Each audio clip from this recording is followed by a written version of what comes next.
We are starting in the booklet on the section on avoiding sin and its consequences. If you don't have a booklet there, never got a booklet, there's some in the box in the back here. This part of the study doesn't just have to do with avoiding our own sin and consequences, but also trying to avoid others as well. And this first proverb starts that out this way, which is really one of my favorite because of the strong warning that he gives in Proverbs 17 verse 12. He says, "Let a man meet a bear robbed of her cubs rather than a fool in his folly." What image do you get there?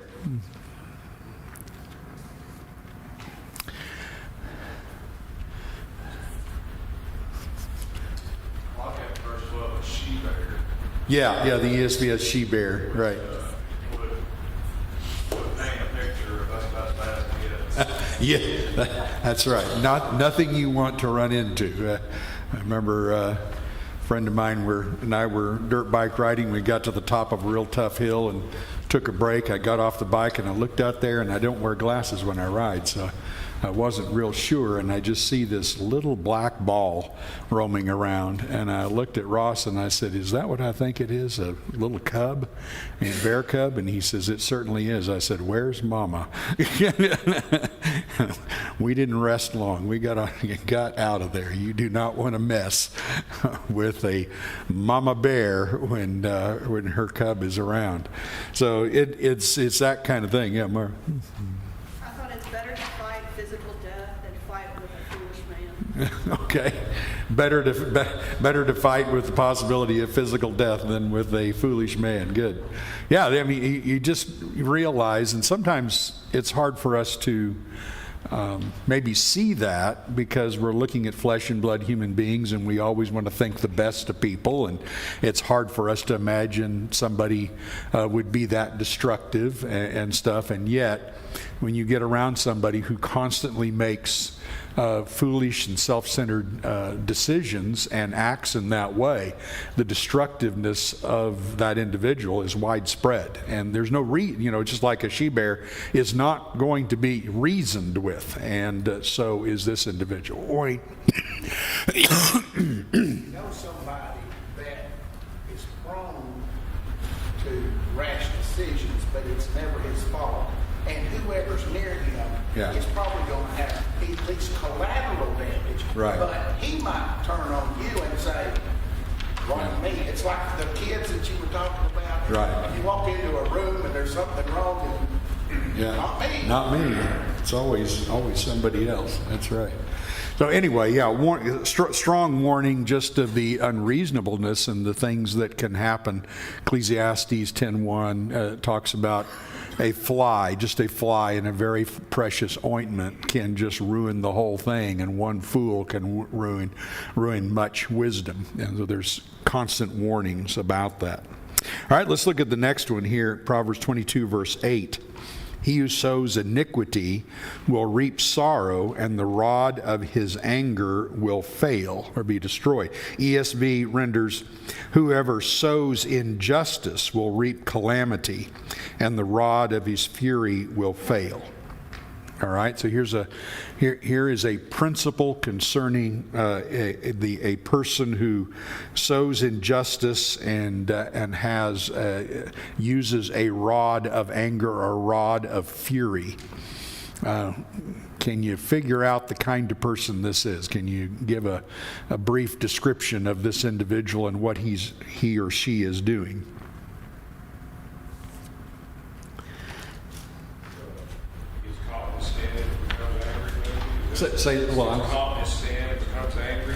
Yeah, he uses, think of that little term, he uses the rod of his wrath. So what's a rod used for? Like in Proverbs, when it talks about children, what's a rod used for? It's used as a physical discipline. So he uses his anger and wrath as his physical discipline and the way he's going to handle others. And why would he use that? Why does a person use anger towards someone else? Weapons of anger. Pardon? To deflect. Yeah, he's trying to deflect things from himself, but he's also trying to control, isn't he? He's trying to get that person to do what he wants them to do, or uses that as a manipulation to get his way at all times. Anger comes from the idea that I need to make you do what I desire so that my life is comfortable, and I'm going to blame you and discipline you every time that things don't go well. So it's going to all be on you. It's kind of like this irrational she-bear. It's going to be poured out. And my sense of ought is being violated. You make me so mad, whatever. And it may not be their fault at all, but it's a way to control others, and so they're using that anger. It's a very strong weapon that is used. So his fury is going out, and the first part of the proverb indicates what's the reasoning behind the fury. I mean, is there any justice in it? No, it's injustice. There's nothing right about it. There's no reason to this, but he's using that way. What eventually is going to happen? Maybe think of it in a marriage. You see this in marriages a lot, where one person is using injustice and fury and anger toward the other to control them. What eventually happens to the abused? Yeah, it gets turned around. It's the old story of, let's say it's a woman and she bends and bends and bends and bends and bends, and pretty soon it's whoopee. And it doesn't, at first when you're being treated that way, whether it be on the job or marriage or whatever relationship, you're trying to make peace. You're trying to make peace. You try to, keep things calm. You're trying to do this over and over again, and it gets stronger and stronger. And pretty soon, all the threats and all the anger and all the fury, you just go, I don't care. I'm out. I don't care. I always know I've seen this, I've probably told you this before, but when I'm in the occasions in which I've done some marriage counseling, couple comes in and this kind of thing, I will usually ask a simple question at the beginning. First to the man, do you want to save this marriage? Then to the woman, do you want to save this marriage? And how are you feeling about the marriage? And sometimes I've seen the situation where the man says, oh yes, I know I really want to save the marriage. And I said, well, how about you, ma'am? Do you want to save the marriage? She said, I really don't care. When they say I don't care, they're bankrupted. They've got nothing left. I would rather see her go, I am so furious at him right now, I don't know if I can breathe. Good, we've got a chance. I mean, it's basic, because there's still some emotion. There's still something left. But when a person finally goes, I don't really care, then they've bankrupted the love bank, and there's a long, long way to go. It's a very, very difficult situation. Rarely save a marriage that's in that situation. And this is what I think of when I read this.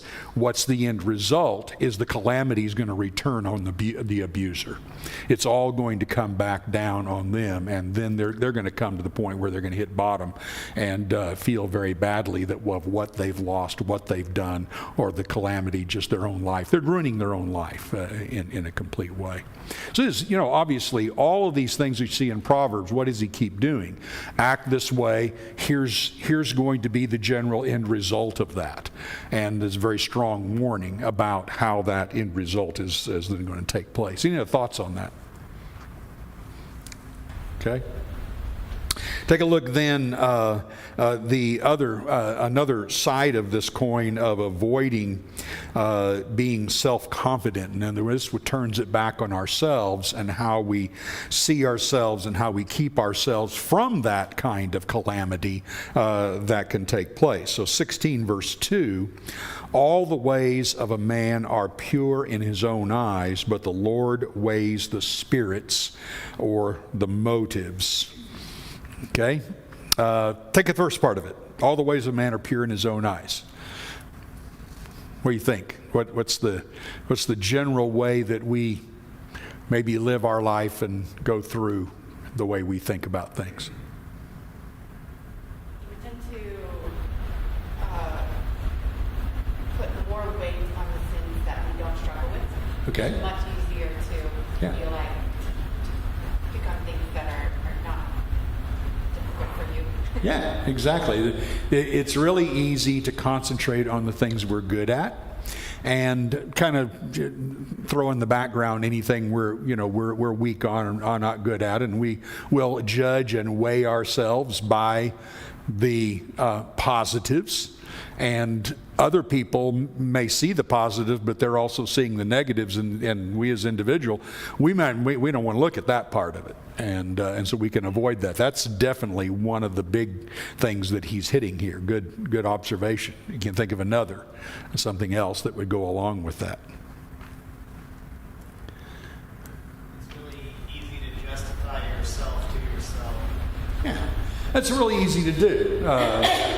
So sometimes I mean this in a positive way, but somebody think, well, you really think you're right about this. Well, I wouldn't be living this way if I did. Do you do things that you just go, I know this lifestyle is really dumb, but I just love it? Well, sometimes people do that, but generally speaking, if I'm arguing for a position that I have, it's because I think it's right. I'm not going to argue for a position I have that I think is wrong. But that can, of course, lead to self-justification. You're not opening your ears, you're not listening, you're not evaluating, and so there's this big warning. What else is involved in this, though? Look at the last part. Contrast the last part with the first part. The Lord can always see our true motives. Yes. We may be able to justify that to ourselves or to somebody else, or plead a good case, but yet the Lord always knows what's in our heart, where we're trying to go. That's right. How did Jesus identify this specifically in the Sermon on the Mount with the Pharisees? How did people see the Pharisees? How did Jesus see God see the Pharisees? Yeah. So you notice the contrast between the ways or actions of a person as opposed to the Lord weighing the motives of the person. You can do all kinds of good things, but what's the motive? Self-promotion, self-glory, any of those things, to be seen of men, as Jesus said about the Pharisees. All of that is involved, and God looks down and sees the motives. The motive isn't to glorify God. The motive isn't to give God honor. The motive is to give us honor, and therefore there's that contrast. It's one thing to say, well, look at me. I mean, I go to church and I do this and I do that, like that Pharisee in the temple.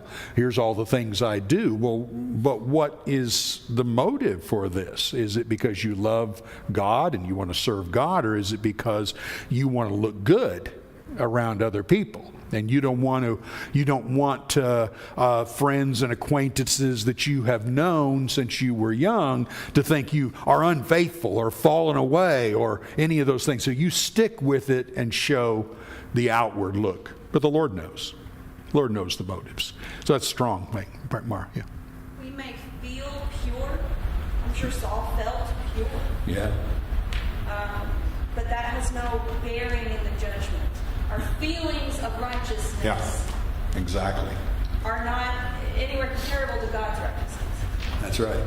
Paul, really good cross-reference to this is 1 Corinthians 4, verse 4, when Paul talked about the Corinthians judging him, and he says, small thing that I would be judged by you or by any man's judgment. And then in verse 4 he says, I do not even judge my own self, for I know nothing against myself, yet I am not by this justified.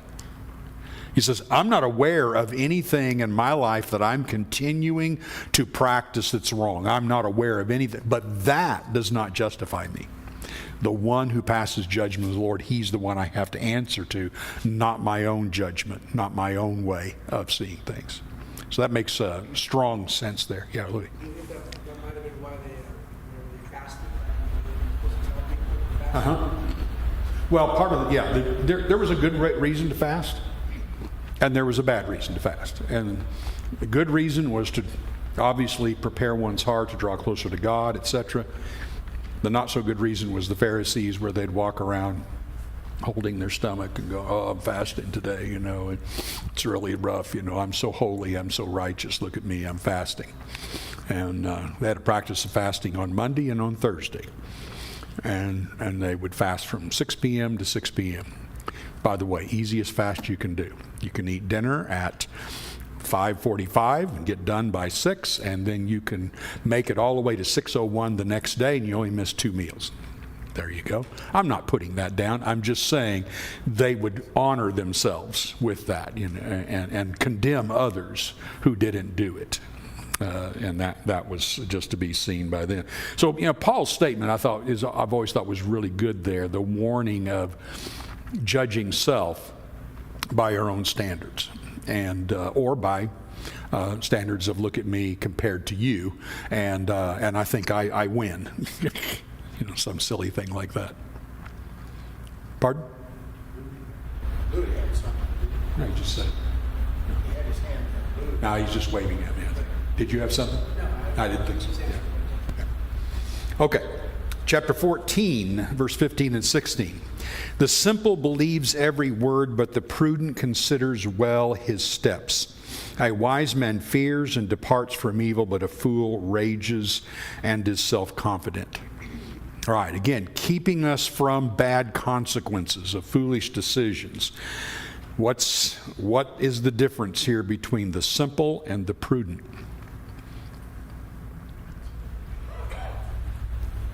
Pardon? I thought I hear something. Seems like consideration. Trying to determine whether every word was right. And when it talks about the brethren that were more noble because they searched the scriptures daily, that's what he's saying.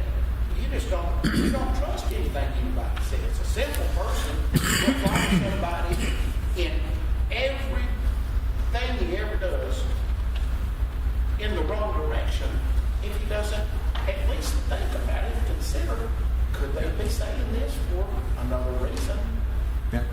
Yeah. So the as you mentioned, the Jews at Berea, they're absolutely, you're listening to an apostle, and yet they're not going to just trust what he says. They're going to check it out. They're going to be very careful in what they believe and what their steps are, and they're referred to as more noble-minded.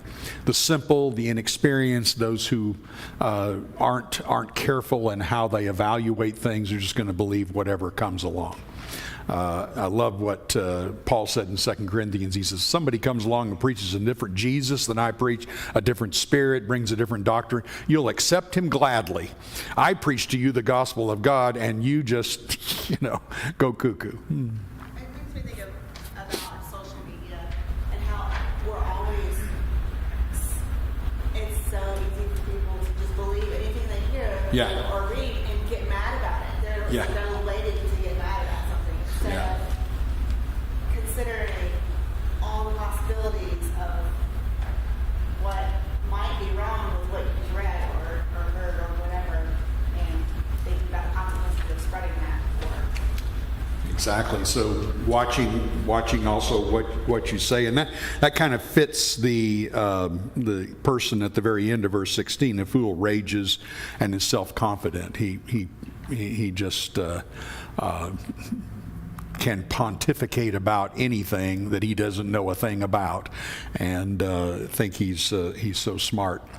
Every once in a while, I hear, as I'm traveling to a class or something, I'll turn on local talk radio, and some of the guys that are on there, they're believers in the Lord and stuff, and it's great. Every now and then they start talking about the Bible, and I'm like, oh boy, you're taking that out of context, and bringing things to a different level. Anyway, big warning here. A wise man's going to fear You just think about your steps. You know, what if you're walking through an area where there's dangerous animals?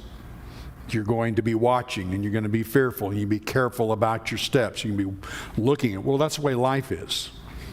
Satan is like a roaring lion, seeking may devour. He's got plenty of laborers and workers that are going about trying to destroy God's work. You have to walk very carefully. You have to walk in wisdom. You have to be careful about what you say, where you go. All of those things are certainly involved. And it's like those of us who are parents try to tell our kids when they get those teen years, hey, dude, nothing good happens after midnight. Come home. You know, just stop it. Don't be out there where things can go wrong so easily. My kids would come home, and then after I went to bed, they'd slip back out, and they just were slipping out to do something bad. They just slipping out just to be slipping out. I found out, you know, after they're grown and married, and then they go, "Dad, let me tell you what we used to do." And I said, "Come here, so I can kill you. I'm gonna, you know." Just get ready. It's coming. All right. Very good. So I like, by the way, the end there of the ESV. He talks about this fool is reckless and careless. So again, what's going to happen when you live life in a reckless and careless kind of way? You're going to suffer consequences. These are the kinds of things you sit down with your kids and read and say, look at the end result. This is what happens when you're not careful. And I'm not saying it, God's saying it, and you need to be aware of those things. Anything else there? All right. Going on, the importance of keeping guard over our minds. Obviously, the way we think is going to have to do, as we read in the discourses in the first part of Proverbs, the way we think is going to have a lot to do with how we are going to act. So he says, "My son, give me your heart. Let your eyes observe my ways, for a harlot is a deep pit, and a seductress," or in this case, in some versions, wayward wife, "is a narrow well. She also lies in wait for a victim and increases the unfaithful among men." Those two verses are actually introduced by verse 25 before it, which says, "Let your father and mother be glad. Let her who bore you rejoice. And then, my son, give me your heart." Probably referring to wisdom. Give your heart to wisdom here, which would come from mom and dad. Give your heart to wisdom. Let your eyes observe the ways of wisdom. And then going into sexual, I think you can just take seductress and just summarize that as sexual sins. In whatever way that might come out. What are some of your observations about those two? Yeah, Ken. A couple of things. It's very broad. It covers a lot of things here. But in this exhortation, I think God speaks to us as though we are children. Sons and daughters. Give me your heart. And the heart, as it's commonly used in the Bible, is what God requires and calls for all of us to do. Right. The heart of our inner being. Not just the actions, but the motives and deep beliefs behind it, right? Yeah. So anyway, I'll defer.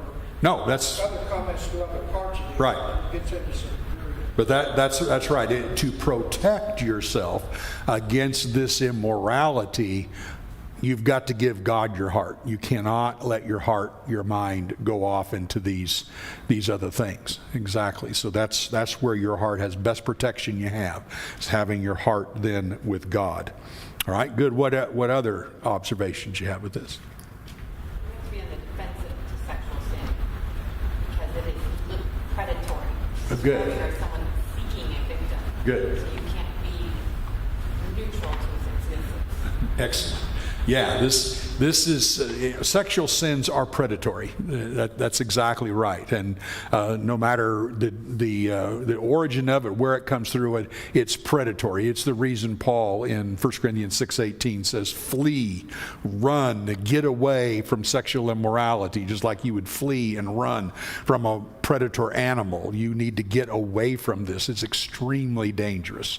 So there's that very strong warning here. And of course, nowadays, what it's such a big warning when you know today that the average child is seeing pornography for the first time when they're 11 years old, and even a fair percentage as early as 8 years old, and the destructiveness of that is beyond description.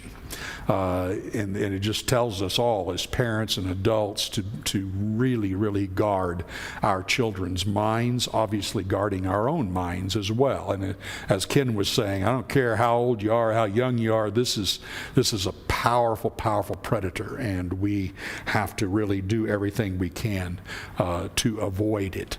Notice the description, the narrow well. What does that mean? Pardon? Sort of like you're in a rut with your car. You're in a deep rut. Okay. Hard to get out, right? All right. I remember on television many times we would see where a child fell down a well, and it was so narrow that they couldn't get the child out. Okay. And if you're claustrophobic, I can't think of anything would be more terrifying to be somewhere where you can't raise your arm, lower your arm, and you are just bound stuck. And that's what he compares to this. This particular well also refers to a well that has a narrow mouth but is wide at the bottom. Fall through. It's narrow, which means it's an easy trap to fall into. You don't see it because it's not real big, but you fall into it, but the opening down below the opening is wide. Now, how do you get back out? Nearly impossible. To be, unless somebody helps you, you're not going to climb back out of this. So this again, how dangerous sexual sins are. You fall into them, and to get back out of them is extremely difficult, just because of the consequences, how it changes a person's brain. It rewires their brain. It does terrible things to them. Titus chapter 1 says, to the impure, all things are impure. To the defiled, all things are defiled. Pretty soon, everything in life looks defiled because you've changed your entire way that your brain thinks. It's extremely dangerous. And then you think of young people, teenagers, etc., who might see this kind of stuff, and now how do they view a relationship when they get into a dating relationship or get into a marriage? How are they viewing it? They're not viewing sexual relations as something that's beautiful and honored and created by God and gives all kinds of wonderful benefits. They're looking at it in a degraded, terrible, wicked kind of way that is nothing but destructive, even if it was with your own spouse. It's really extremely damaging. And Ken, It's very wise to stay away from the brink too. Stay with what? Stay away from the brink. Yes, absolutely. That's the key. Again, you don't see how close you get to the edge of the well. Exactly. You got to stay away from the very brink of that. So a really strong warning. And here's these sexual sins, this woman, whatever he refers to here, increases the unfaithful among men. So observing God's ways, keeping close to him, is the way to overcome that. Look at 24, verse 8 and 9. He who plots to do evil will be called a schemer. The devising of foolishness is sin, and the scoffer is an abomination to men. So the two words that seem to rhyme here are schemer and scoffer. Okay, and here would be the key to the proverb. How are people seeing schemers and scoffers in the parable? Start there. How do people see schemers and scoffers? You don't like it. Yeah, they don't like it. They're an abomination. They're you don't want to be called this. You don't want to be called a schemer.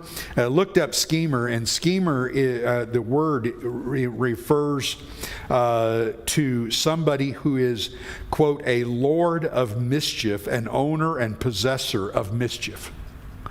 So a schemer is just somebody who's, as the proverb says, plotting, trying to figure out evil things to do.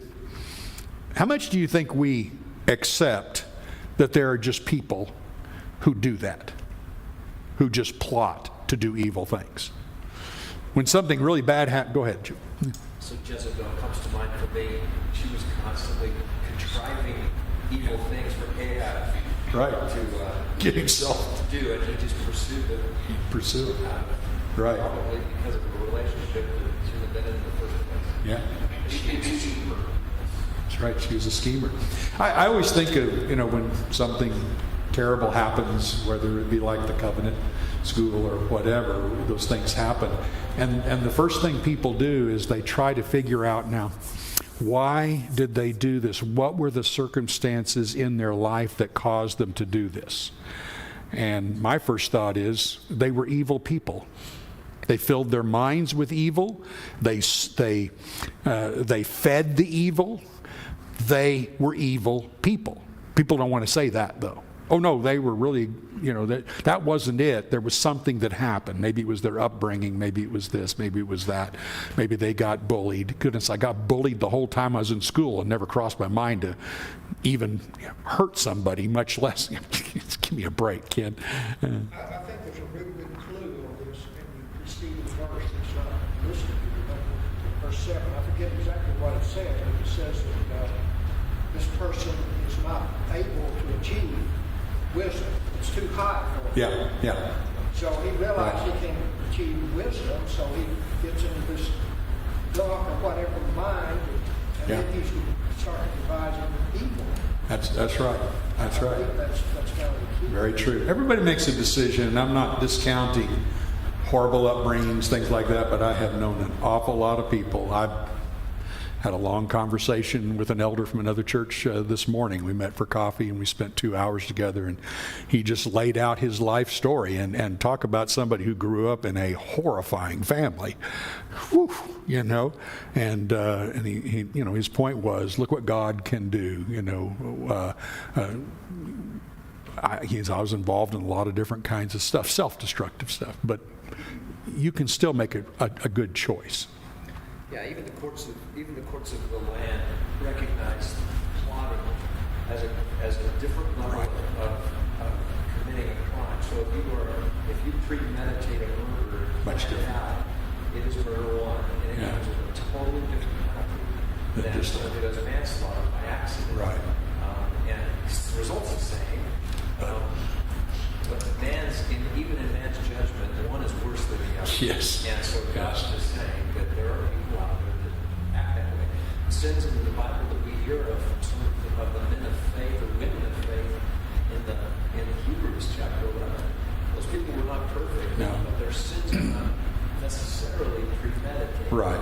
They were Point of weakness. Also, it's talked about in 1 John where he talks about walking in the light. He is the light. You're not 100% Right. the rest of your life probably going to avoid all shortcomings. Yeah. Where you're spending your time is what matters. Where your heart is Right. is what matters. As Leviticus and Numbers point out, a difference between the unintentional or sin of weakness as opposed to the high-handed, premeditated, in-your-face kind of sin. That's exactly right. It's interesting here how he uses the word foolishness. The devising of foolishness is sin. Sometimes we don't realize that foolishness is called a sin. Jesus calls foolishness, he in a long list of sins in Mark chapter 7, verse 21 and 22, foolishness is the last sin that he lists. I always thought that was pretty interesting. You go through all these, I wouldn't do that, wouldn't do that, wouldn't do that. Yeah, I'm not going to do that. You get to the last one and it goes, and foolishness comes out of the heart and defiles you. And you go, I think I've done that. That's just a little different. Very tough. I see people that stand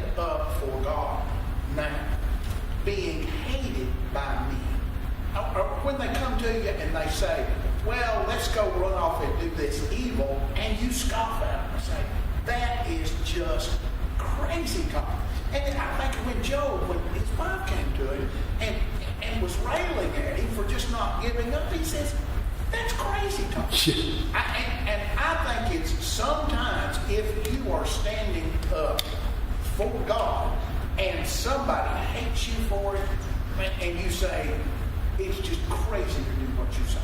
Yeah. I discount it completely. That could be seen as scoffing. And the world sometimes sees Christians as scoffers because we don't want to. Yeah. But that's where Jesus said Sermon on the Mount, that's usually where persecution begins, is that you're standing for what is right. Look at 27:19. As in water, face reflects face, so a man's heart reveals the man. Okay. Now, when I first looked at this, I read it wrong. Okay?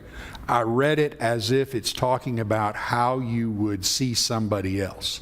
Why couldn't that be true? Or just go ahead, Mara, and say what you want to say. Nature tells us that we cannot change our appearance to something other than what's on our heart. Okay, good. Looking at your face in a mirror or clear water, you're not going to. That's going to reflect what you really are. That's exactly right. Okay. So, just a simple question: do you know somebody else's heart? Do you know what's in somebody else's heart? No. In fact, Paul said in 1 Corinthians 2 and verse 12, nobody knows what's in the heart of the man except the man himself. So in this proverb, look at it as revealing yourself. Now think about what he's saying. Partly, I think it has the other element in it too. That because God created man in his own image, we all have similar hearts at the base before we become equal, or before we become try to be righteous as we can. So I think it's both. We can discern somewhat what other people are because they have some of the same elements in their heart as we do. And Jesus actually said you know a person's heart by what they do, by their works. But that's the other side of the coin from this. This says a man's heart reveals the man. Right. Just read it as true reflections in the heart, not simply looking at your face. Yeah, it'd be like, okay, don't judge yourself by, oh, look what I do, look what I do, look what I do, like what I do. Look inside, who are you? Who are you really? Not, well, I do this, I do this, I do this. Yeah, but who are you really? It's like the title of a book I did not read, but I thought the title was worthy. In fact, I did skim the book, didn't think it was worth reading. But the title was, Who Are You When No One Is Looking? That was a good way to say, who really are you? And now that's revealing the heart, then, is actually revealing who you actually are. And that's why I said I don't think the proverb can be referring the way it's rendered. I think it can be referring to judging somebody else. I can figure out another person's heart by their actions, by their works. That's true.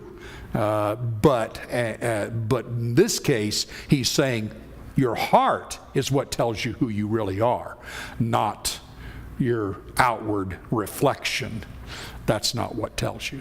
So really good one, Paul. I was going to say, and I don't know that I know enough context to fully speak to this, but it seems like in the ancient world, mirrors are a lot harder to come by, right? Like a lot of times happening on cool water is like one of the few ways you're going to be able to look at your own face. So I think that like part of what it's telling us is like the real work is like being able to see your own heart. In the same way that a sort of murky reflection on the water shows you your face, trying to observe your own heart and judge your own heart can be different. Good. Yeah, good explanation. I like that That's very helpful, because how am I going to see who I am as far as outward physically? Oh, I've got to look in a mirror. I go all day long and not realize what's on my face. I remember D. Bowman giving the analogy of a 2-year-old that's got oatmeal all over his face, and you go, look at you, look at that. And he goes, you didn't care. You smeared all over his body. He didn't care, because that reflection means nothing to him, but it should mean something to us.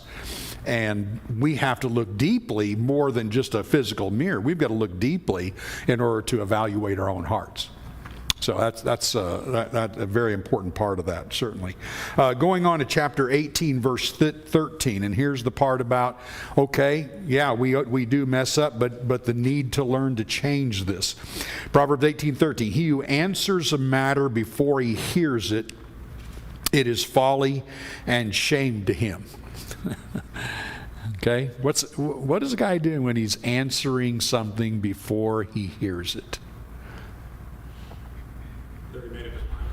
Yeah, he's already made it. The facts don't mean anything. He likes to pontificate on anything, and he's already made it mind. Maybe it's a situation where he's heard one side of a story. He's only heard one set of facts, like Callie was saying, and so he just goes off, and what is eventually going to happen? Well, he's going to look really foolish when all the facts come out, or when the evidence is laid before him, and he's just said all these things. The underlying issue here of arrogance, and a person is not going to change when they have that attitude there. So it ends up to be a folly and shame to him.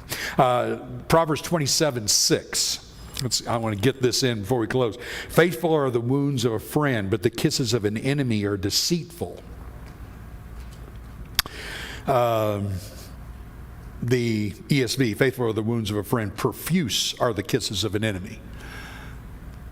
Now, is he saying the person who gives you profuse kisses, is he your actual proclaimed enemy? Not really. He could be a friend, but he becomes your enemy, doesn't he? When he won't tell you the truth. When he just flatters, when you're great, when he knows full well you're going down the wrong path, and he's unwilling to stop you, he's unwilling to keep you from. Why would a guy be unwilling to do that?